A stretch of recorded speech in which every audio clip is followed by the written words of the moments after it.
Hello, I'm Chris Osmond. Today is May 4th, 2020, and this is Solutions.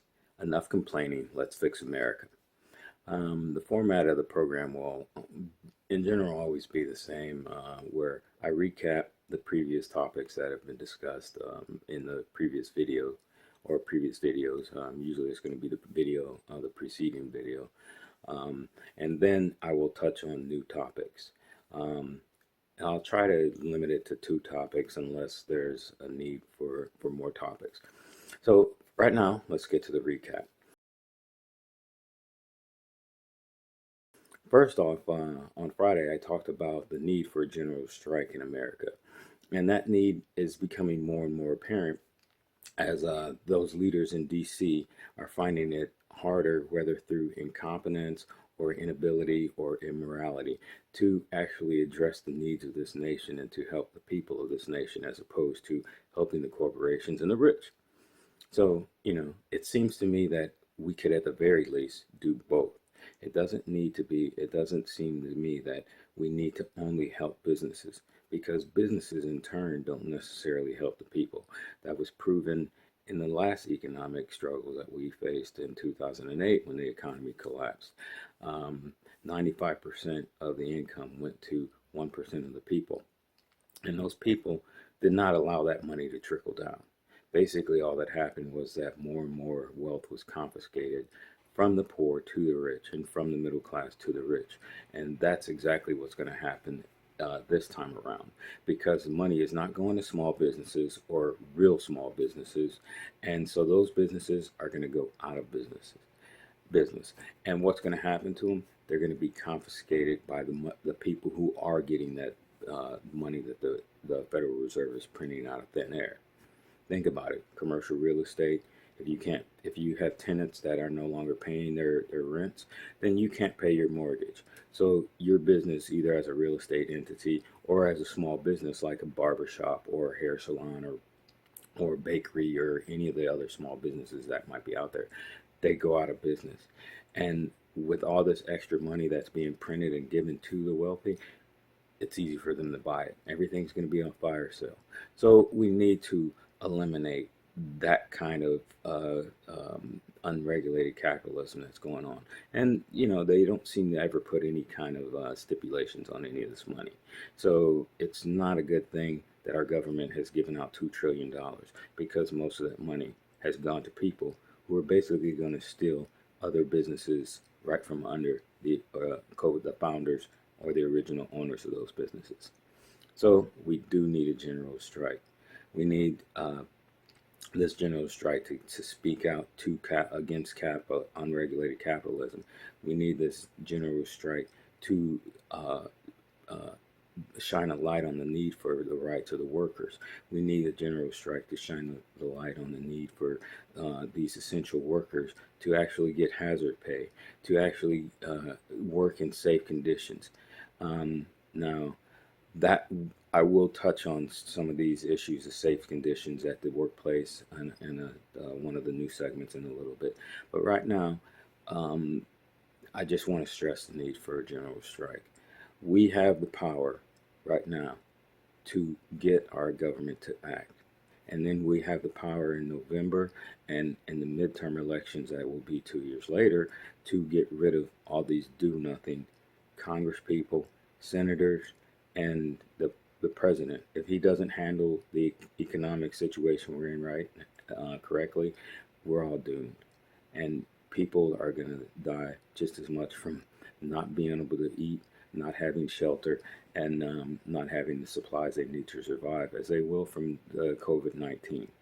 So a general strike is needed, and I hope that more people join in, enough people to, I hope there's a critical mass where we have a tipping point so that our government does wake up and pay attention to the needs of the majority as opposed to minority.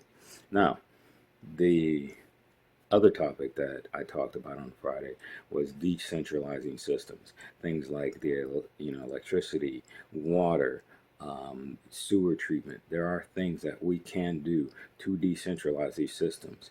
In the case of electricity, we have renewables. We should start doing like grid by grid replacement or addition of solar panels or wind, wherever these renewable sources can be used.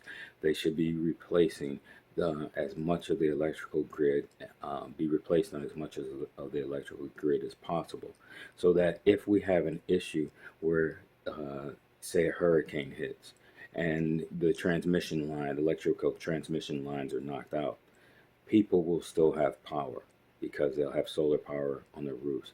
And on top of that, they'd be able to share that power amongst their neighbors if their neighbors was the only, if their solar panels got knocked off their house, or wind, or whatever other renewable sources we can discover. And I'm not saying eliminate centralized system completely. I'm saying just minimize them so that we don't have to deal with, we could get rid of a lot of these, coal-fired plants, nuclear plants, a lot of these other things that are harmful to America, the economy, and the ecology, and eliminate some of the keep some of the climate change that we've seen, can be improved, away from this country and the world. We need to get rid of that. It's unsustainable.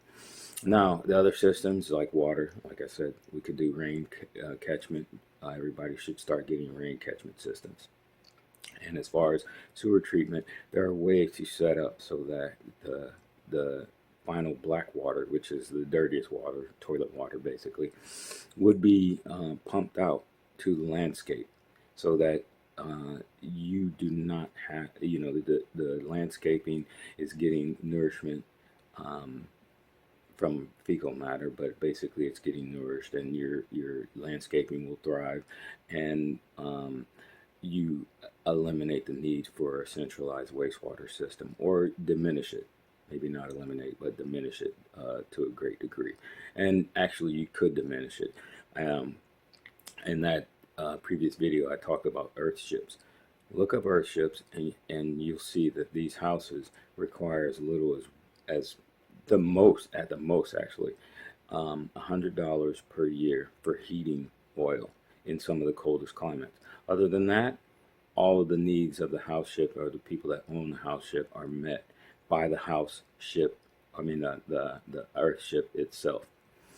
Anyway, so on to some new topics. One of the first things I'd like to discuss is the plethora of commercials that these big businesses are putting on the air, where they praise their workers and they talk about how great their workers are and how grateful they are for these workers.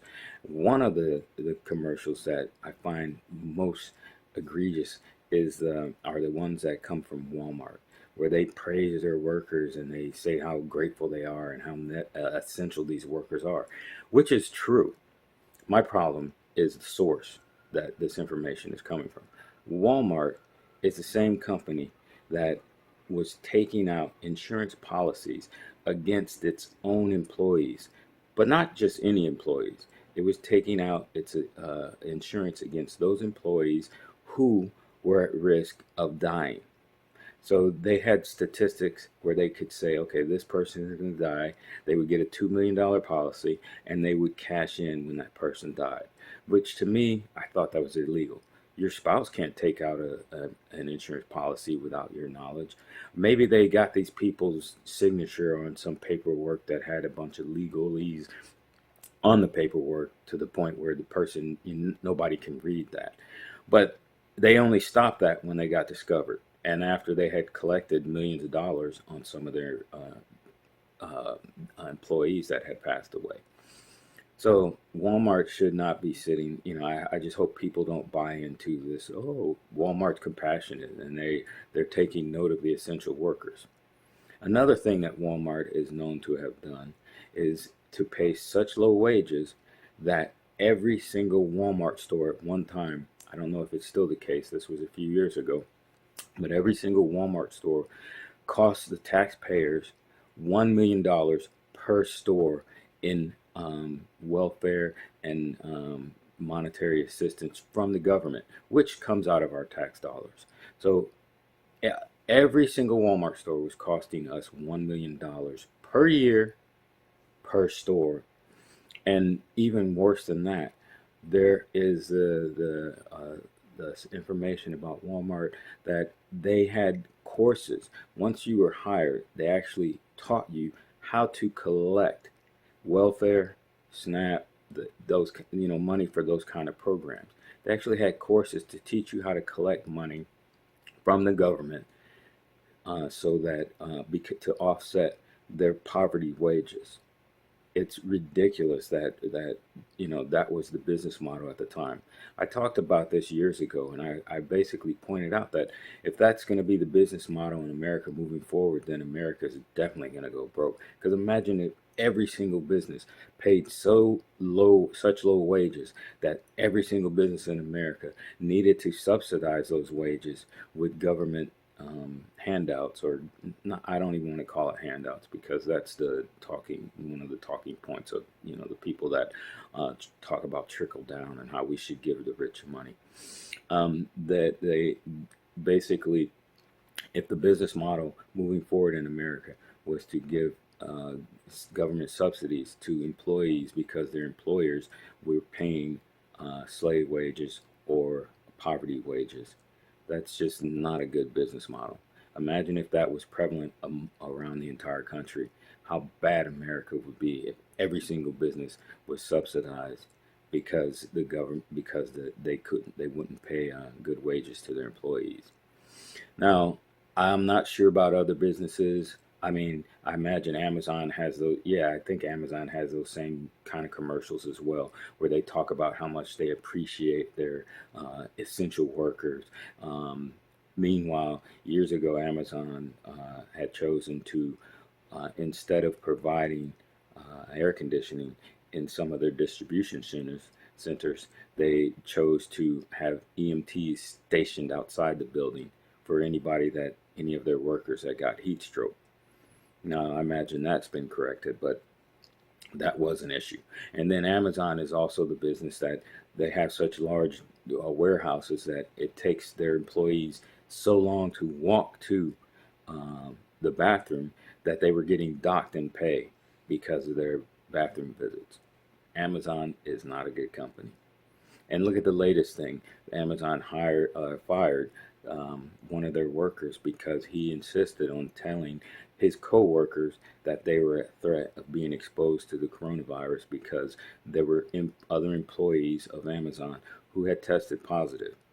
And Amazon's policy was to not divulge that information until it had come from the patient's doctor. Even if the patient had informed them that they had tested positive, Amazon did not want that information out there until they had the paperwork. And I don't even think that they wanted to inform their other employees, even at that point, that what was going on.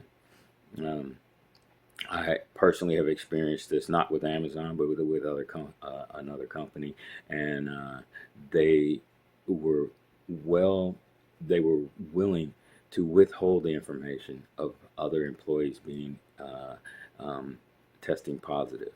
So it's not just Amazon, it's all over the place. And it's an indicator of what's wrong with capitalism, because yet again, profits are being put over people.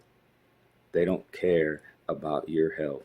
They want you to go back to work so they can make more money, which is ridiculous because they have more money than they could ever spend, than their families could ever spend, than generations of their families could ever spend. But they need more money. But that's another topic that I discuss, and basically it talks about how money does not make you happy, and the proof of the pudding is that those with the most money continue to want more money. Anyway, another topic for another time. Now, another new item that I would like to discuss is the coming second wave of the coronavirus. Do you know that millions of people have contracted this disease around the world, and that hundreds of thousands of people have died from this disease around the world? That it has the second wave is going to be worse than the first wave, because think about it.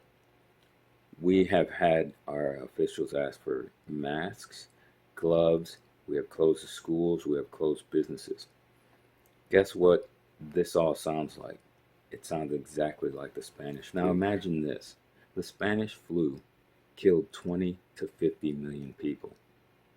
It infected 500 million people worldwide, and it killed 675,000 Americans. Now, the second wave of the Spanish flu killed a lot more than the first wave. And I believe that we're going to have a second wave of the coronavirus because our elected officials don't seem to have any idea as to what they should be doing. They always seem to be a step behind, either a week, 2 weeks, a month. They're always behind what should be done. And what should be done is a universal basic income until we get out of this emergency. A debt jubilee or a temporary suspension of all debt so that people do not have to be stressed out about these things.